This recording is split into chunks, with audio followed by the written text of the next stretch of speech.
The hole is huge. What you see today may not be here tomorrow. And it's only getting bigger. We wouldn't be surprised if by the end of this wet season, much of the lower portion of the spillway is eroded away. The spillway, where reservoir water is released during rain events, is no longer a smooth track. Water is a very powerful force. Weathering and erosion shape and reshape the surface of the earth, and it's gonna keep going. Over time they might form a canyon, create an island, maybe wear down a mountain. They're not the same, but they're often confused. One wears down rocks and the others when they move.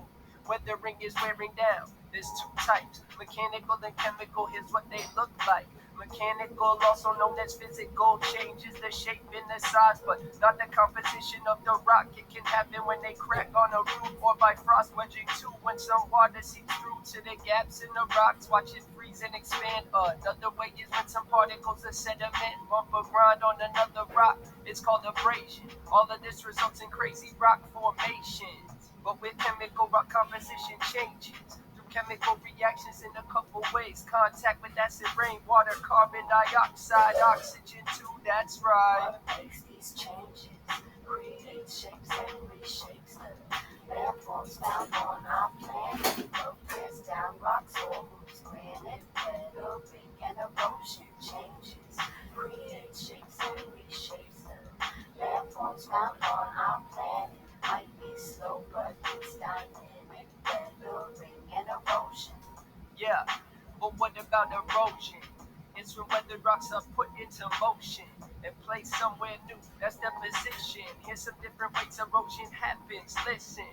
Water, wind, and wave move from rocks, or glaciers slowly change up their spot, or gravity makes them move down a mountain or hill. Typically gradual, but not always chill. Like with landslides, erosion gets real. Weathering and erosion happen at different scales of time and distance. May not see a change of planet, but think about this: water carved the Grand Canyon, and the flowing water of a stream smooths out the stones at the bottom. No jagged edges to be seen. And at the beach, sand is weathered rock. It got smaller and smaller till it's nearly microscopic. Don't believe me? Check out the coast of Cape Cod in Massachusetts. This is how much weathering and erosion have changed the shoreline in the last 30 years.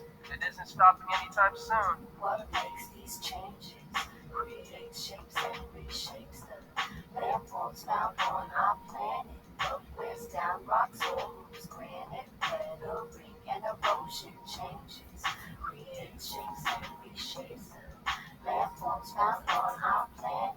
Might be slow, but it's dynamic. Weathering and erosion